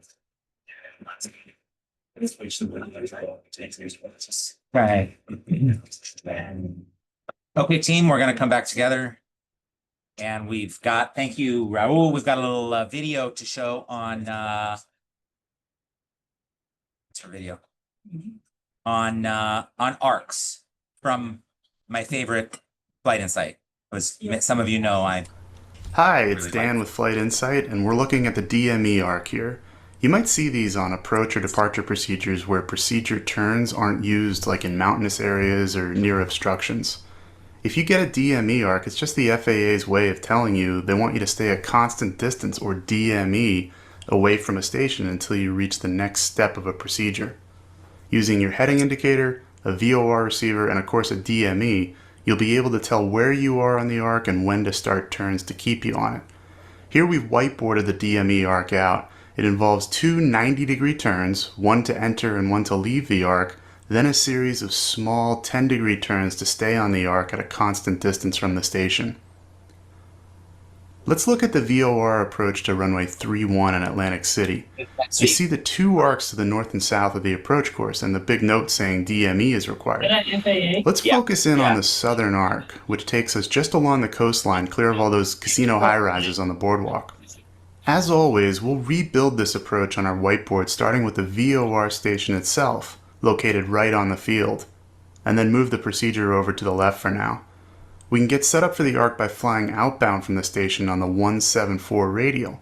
The DME arc starts 11 nautical miles from the station at a point identified as Avalo. It's noted by the triangle and the number 11 inside that elongated D for DME. From Avalo, we'll arc to the north and east, staying 11 miles away from the Atlantic City VOR the whole time until we reach the inbound course for the approach at 302 heading. Just note that this isn't the 302 radial, but the reciprocal of that. It's the 122 radial. In any case, though, we're flying a 302 heading that'll align us with runway 31. Let's get a closer look at the arc. From the time we depart Avalo, we'll be making heading changes to the left in order to stay 11 miles from the station. Our DME receiver, or your distance measured on your GPS, will help us confirm that we're staying on the arc. It's all too easy to veer away from the arc by, for example, not turning enough, so the aircraft drifts further away from the station as the DME shows, so we need some way to tell us when to turn. This is where the VOR receiver comes in. We can identify a series of radials from the station that will tell us exactly where we are on the arc. So just like Avalo is on the 174 radial, we can mark other positions on, say, every 10th radial from there. So like the 164, 154, 144 radial, and so on. Then what we can do is, instead of thinking of the arc as one continuous left turn, we can split it up into segments, each with a 10-degree turn at a time, starting at the radials we identified. So we've turned the arc from a perfect circle into a portion of a sort of 36-sided polygon. Now we'll get set up by intercepting the 174 radial outbound. We've got 174 selected on the VOR and are flying an intercept heading of about 145 degrees. When the needle centers, we'll turn to the outbound. Let me pause here for a second. This is a little different than how I usually fly it, right? He set up this nice little chill intercept angle here. I like to just go straight to it, right? Like, I don't know if I'm at a nice chill intercept angle, am I going to actually miss Avalo? I might actually intercept this radial too far, and then again, no extreme turns in IFR, right? Only 3 degrees per second standard rate. Then I've got big problems. So that's one difference that I would teach is like, just go perpendicular to 174, and then once I'm there, then I can go outbound and do it. Just that's not. I don't think you're going to find that in the instrument handbook, but that's my thought on how to do that. Okay. Portion of a sort of 36-sided polygon. Now we'll get set up by intercepting the 174 radial outbound. We've got 174 selected on the VOR and are flying an intercept heading of about 145 degrees. When the needle centers, we'll turn to the outbound course of 174, and we know we're approaching Avalo when the DME gets closer to 11. From Avalo, we'll make a 90-degree turn to start the arc. The arc starts and ends with 90-degree turns, but you don't have to do the math. Pilots should never do hard math. Even smart pilots lose about 30 IQ points in the cockpit. Just too much going on. To figure out what a 90-degree left turn is, just look at the left red arrow on the heading indicator, which would be 84 degrees, and fly that. Now we're ready to start flying the arc, but we want to know when it's time for the next left turn. We'll want to turn again when we cross the next radial 10 degrees away, so we'll twist 10 degrees on the VOR, sending the needle to the left. Which way do we twist? Well, we're arcing with turns to the left, so the numbers decrease, just like in any left turn. If we were arcing right, we'd increase the radials. Now we'll fly our heading until we cross that next radial as indicated by the needle coming to the center. When that happens, we'll turn 10 degrees left and twist 10 degrees left, continuing to fly on that new heading. Once the needle centers again, it's another round of turn 10, twist 10, and flying the next segment.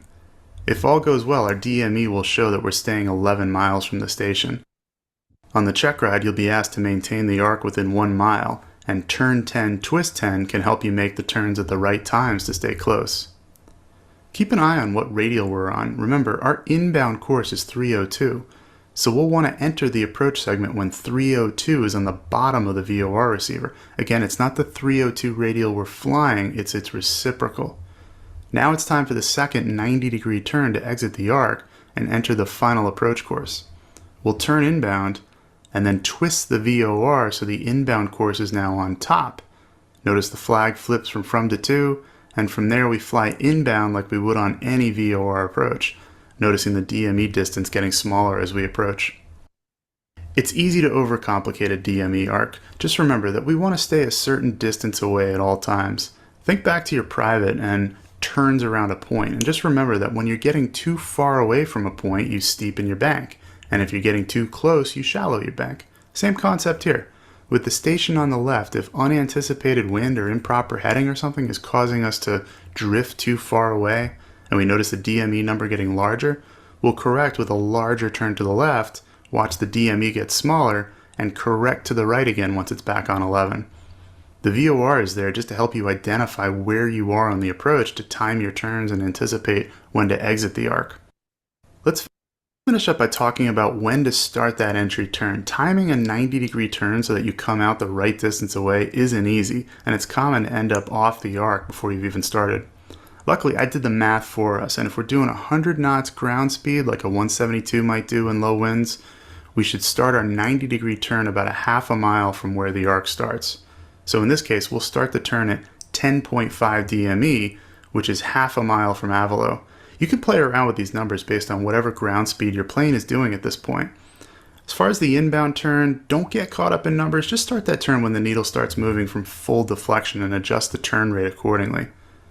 We don't get a chance to practice DME arcs much, and when you do see them, most GPS receivers will incorporate them into their pre-programmed procedures. But every once in a blue moon, ATC will assign you an unpublished arc, and it's never a bad idea in general to be familiar with flying them the old-fashioned way. So that's it for this video. Happy arcing in any left turn if we were arcing. Everybody. Okay, so you might have missed a couple things I just want to emphasize. He said that you need to maintain the DME arc plus or minus 1 mile. That's the ACS standard. 1 mile. That's a lot, people. That's a lot. Unless you've really lost your scan, right? Like, and you're like super late in your corrections. A mile is a lot of leeway. So, you'll go up, you'll practice, you'll be able to, try stuff, but a mile is a lot. And if you look in the instrument procedures handbook, the actual protected area is much bigger than that. I think it might even be as many as 4 miles. Does that sound right? Like, I think it actually goes up to 6. maybe even 6, like on each side of the arc. Like, probably also why you don't see that many arcs on, procedures, but it's, you get a lot of leeway, both in the check ride and in this. Your instructor's not going to let you go a mile, but the DPE, well, the DPE won't give you one because we don't have any published arcs around here. But if we did, it's plus or minus a mile. Yeah. We have Catalina though, so you're not off that easy. Catalina, the approaches that look so simple on the paper and turn out to be so hard to actually fly, in my opinion. So this is the other thing, right? That he talks about. If you're a little bit off course, you see your DME increasing. Well, then instead of turn 10, twist 10, maybe I'll turn 10. Maybe I'll turn 15, right? Get a little closer. If I'm seeing myself getting too close, maybe I'll only turn 5 instead of 10, right? That's just the crosswind correction. Hopefully it's intuitive. I think if you keep the conceptual kind of like, like situational awareness in mind, it's fairly straight. Most important things, get established on that first radial, right? And I like to fly just perpendicular to it and then get on it. That's my preference. Then half a mile before the waypoint, if you're going 100 knots ground speed, half a mile, that's when you start your turn to perfectly intercept that arc. Then you use your avionics, your DME, your bearing pointer potentially to do this. Let's look at one more. This one with with the G1000. Can you use GPS for every throw? It's also pointing at the nav 1 station, which is Atlantic City. If we push it again, it switches to nav 2, which is on the VOR. Think of this like Smiths on the 178 radial from the coil vortac, but we don't need that. Sorry, let me pause. This is the G1000 avionics. We have this in all of our sims. It's a very common Garmin glass panel system. The features and the look here, it's very Garmin. So if you get good in the G1000, that knowledge transfers super easily over to the G3X. Thank you, Garmin, for kind of keeping it simple for us. We'll push the PFD option soft key on the bezel for the PFD. Then we'll push bearing 1. So down here, the soft keys, this is now for the Sims, right? You press the PFD, and then you can turn on bearing 1. And notice when he did that, there's a little cyan, see it says nav 1 with a little cyan arrow. Cyan arrow. That's the light blue. That's the name for light blue. Oops, what did I do?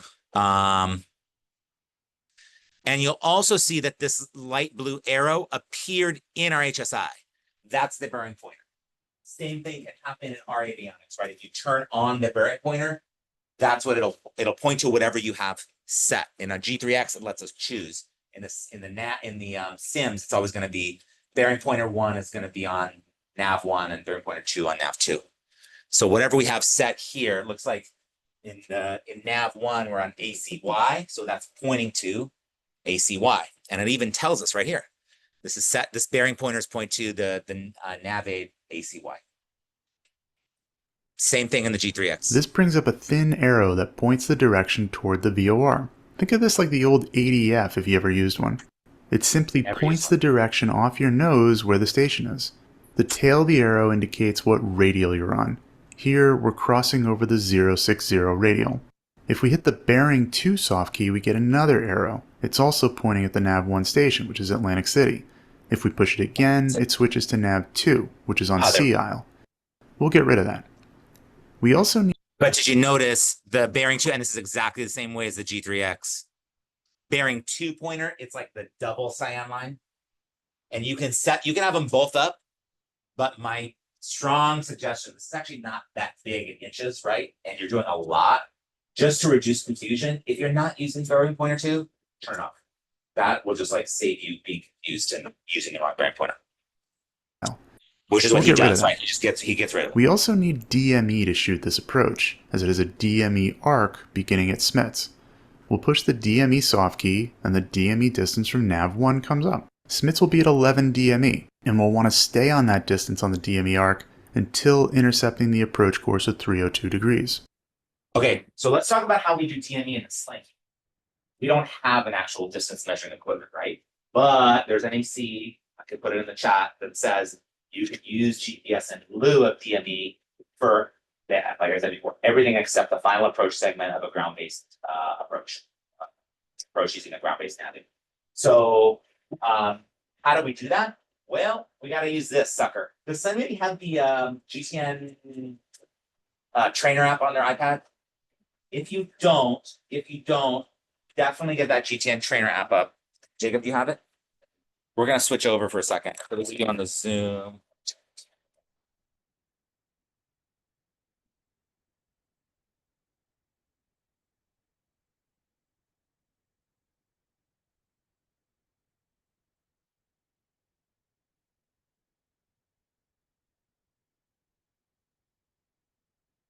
There it goes.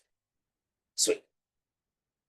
Welcome to the GTN 650 trainer app, folks. If you don't have this, strong recommend. Strong recommend. This allows you to play around with all the features of our GTN 650 without burning a single hours hour. It's great. It's great. I wish we had this for the G3X. We don't have it for the GTN 650. So there's a couple of ways you can, get your DME from a fix. You can be flying there already because it's in your flight plan. If it's not, you can use the direct to button and just go direct to the nav aid. So see this button over here, the D with the arrow through it, that's the direct button. Jacob, press that. You'll get 3 different options for where you want to go direct to. A waypoint, something in your flight plan, that's what FPL stands for, or a nearest airport. Just for funsies, click nearest airport. Look at this, people. This is super helpful in terms of emergencies.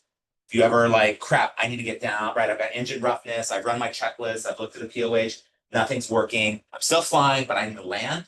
Direct to nearest airport. This will tell you not only the nearest airports, but also the direction. So you can see Torrance is to our south in 0.4 of a mile. Compton is to our southwest in 7.4 nautical miles. Hawthorne to our south, 7.5 miles, right? Like that is, or not to our south, to our behind us. It's a bearing. Yeah. Kind of tied into that. Yeah. How you can set up the bearing pointer. Yes. You can also set it up to point to the closest airport. and it'll tell you right down to the bottom that you just highlight what airport it is, the direction it is, and how far away it is. It's amazing. It's good for situations. Every cross country, you should have that bearing pointer turned on to either nearest airport. They also have best airport. And the difference is in the G3X manual, best airport also takes into account, like, if you can make it there, basically, right? Based on winds, your altitude, the glide ratio of the plane has been plugged in, you go correctly, right? But it'll actually even pick, if there's like one's like a helipad, it's not going to send you the helipad. It's going to preference a concrete runway, a hard surface runway over a dirt or grass runway. That bearing pointer is clutch. Every single cross country, that should be on. 100%. Love it. Thank you for that.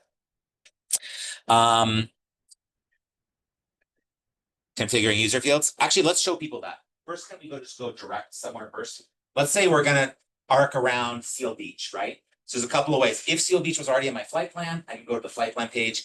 Otherwise, you can just go to waypoint, select waypoint, and SLI. There it is. And then see in the bottom right, it says direct to activate. Now you got to press that. Go ahead and grab that, Jacob. Cool. Now it drew a magenta line from our current position direct to Seal Beach. Direct to Seal Beach. Now the question is, how far am I? Now you can go to the default nav page and see the distance from that waypoint. Two ways to get to the default nav page. Can you press home again, please? There it is on the bottom left. You can also get to default nav from any page in the whole system if you press and hold home for 2 seconds. That's pretty clutch, especially as you find more instrument approaches and you're like, hey, you're gonna spend a lot of time in default nav. Top right, it's the actual physical key up here. If you press and hold home, it'll that for 2 seconds from any screen, it'll get you back to default nav. These fields, folks, are user configurable, and you'll find them arranged a little differently in each plane based on whatever the previous pilot set it at. If you want to revert to defaults or change them, press menu, configure user fields, or you saw there was a button there called restore defaults. You could just restore defaults if you want, but Jacob has it set up exactly how he wants. Oh, you did. Perfect. Great. So that was the defaults, right? Distance from your next waypoint, desired track to get there, your current bearing, your ground speed, your current track, and your estimated time en route to the waypoint. How long is it going to take you to get to the waypoint? Yeah, nice. This one shows a transponder. Ours does transponder too. Or is ours connected to the G3X? Oh, you mean these fields over here? We usually have a timer button instead of transponder. That's what I've seen. I don't know how to configure those fields. I think those are set. But does At ours install. It's aware of your transponder, but you set the transponder on the G3X. Yeah. What's nice about the G3X is it's an integrated system. All the different Garmin products talk to each other. But there might be a way to set your transponder on our GTN 650, but I just always do it over here on the G3X. Cool.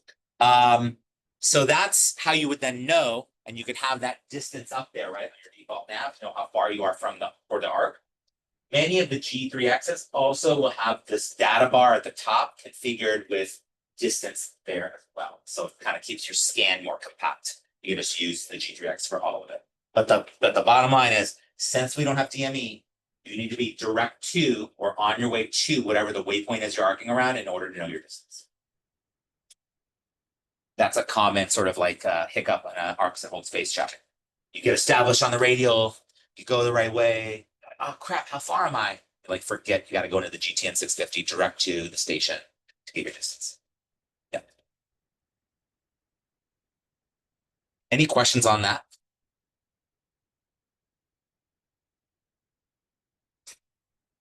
Cool. So between that and the bearing pointer, you can use those to fly perfect arcs.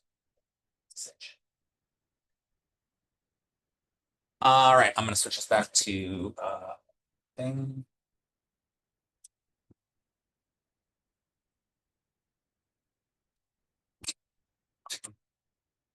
When we're cleared for the approach, we can activate it on the GPS, vertical guidance. SMITS is on the 090 radial 11 DME, so we'll look for where the tail, the thin arrow gets to 090 or due east. Also, we're looking for 11 DME. When we get there, the turn onto the arc begins. Now when we learn DME arcs, we sometimes practice the turn 10, twist 10 technique, making a series of 10-degree turns, effectively turning the procedure into a 36-sided polygon. The GPS is more precise and makes a very shallow, steady turn that keeps us 11 miles from the station. Makes DME arcs a lot easier, right? The approach course is on the 122 radial, a course of 302 degrees. When the head of the arrow approaches 302, we'll know we're getting close. Okay, so this is the example of the bearing pointer that I wanted to show, right? They're arcing to the right, right? So the station is to their right. This bearing pointer should be, right? It's almost exactly perpendicular to our course. That means we're keeping a constant radius, right? A constant radius from the station. If the bearing pointer gets a little ahead or a little behind, it means we're either getting closer or farther. That can also then help you adjust to get back on course. I just think the bearing pointer, it's a huge benefit of our avionics. So go ahead and make sure you use that. Any other questions on arcs? Yeah. Can you fly this on autopilot?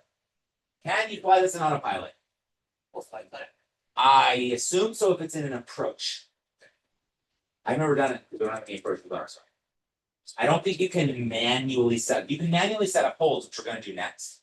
But I don't think you can manually set up an arc. I don't know how to do that. Yeah. Well, you can. That's true. You could still use autopilot to do it. You just do the turn 10 twist 10. Yeah. But in terms of the GTN 650, you can actually program in a hold, and then if you turn on the autopilot, it'll fly the hold for you. I think it'll only fly an arc if the arc is on a published approach. Yeah. Cool. Good questions. Okay, team. Then let's talk a little bit then about our avionics a little more. And Jacob, I'm gonna ask you to share the GTN trainer again, please.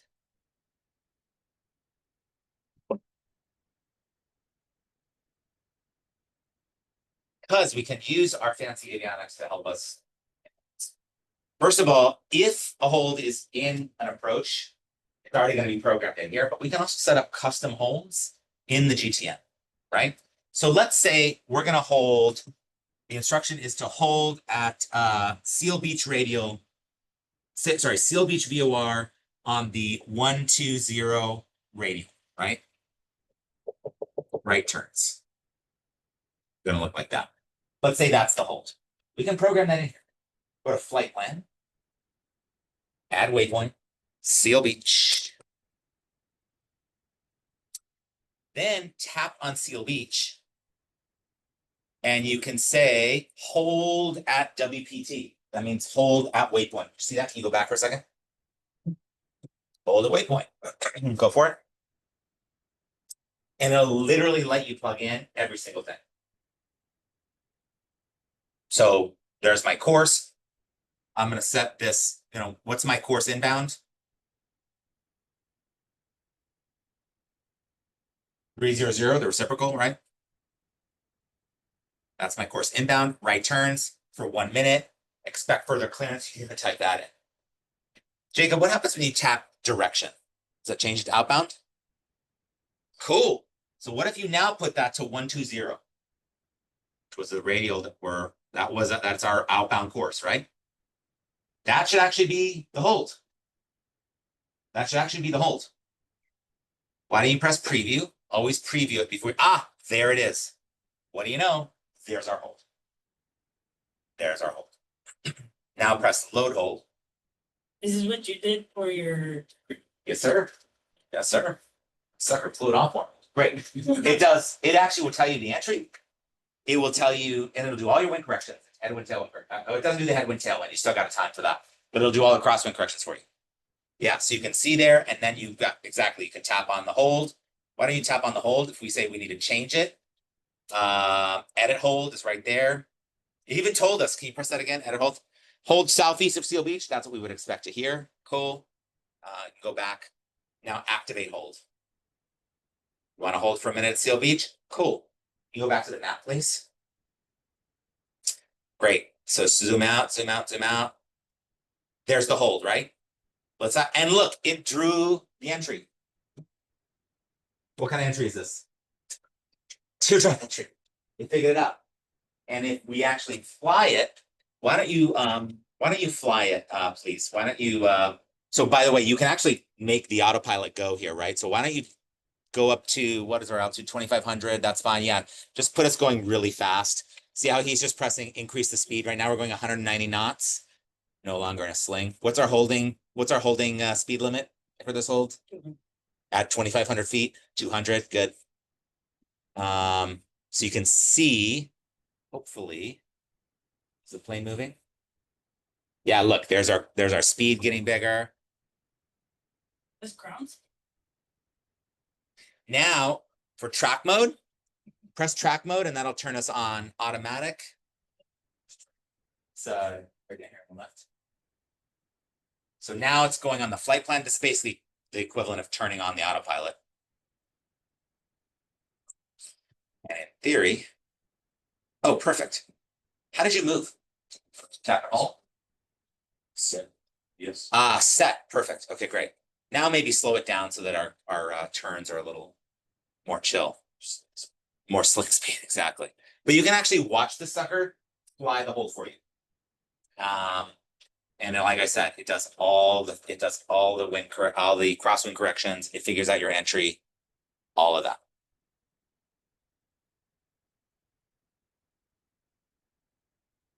So we got to know how to do them by hand. GTN 650 is not required equipment under 91.205. You will be required to fly holds by hand. No GTN 650. On my instrument check ride, I used the GTN 650 for one GPS approach, and she never let me touch it again. So you've got to be ready to do it all by hand. But at the same time, we've got the features. They can also make you use them. So you got to know how. That's what the ACS says. There it goes. Perfect. We'll let this run. Let me tell you what the plan is tomorrow. Plan tomorrow is to talk a lot about the autopilot. That's a very important, I would even call it critical feature in IFR flying because it helps reduce our pilot workload so we can focus more on big picture. It also does not get fooled by spatial disorientation. It does not have a vestibular system or a visual system to be tricked. So the being able to be super competent with the autopilot, I think is not only important for check rides, but I think it's really important for safety. The information for the autopilot is actually in the G3X Pilot's Guide, Chapter 9. So tonight, if you want to get a little bit of a head, read Chapter 9 of the G3X Pilot's Guide. That's where all the autopilot information is stored. We'll do that. After that, we'll see how much time we have. You can do a little more on the GTN 650 or the G3X. And then we're going to be straight ahead to approaches, folks. The content here is getting real good, real juicy. Finally into the good IFR stuff. See how it's even telling you it's going to turn to 3, 0, 4, and 5, 4, 3, 2, 1. Does all that. Where'd the sign-in sheet end up? Oh, here it is. Perfect. I'll do the attendance. That's it, folks. We'll see you tomorrow. Great morning. Thank you. And thank you, Jacob, for joining us. Okay. Yeah.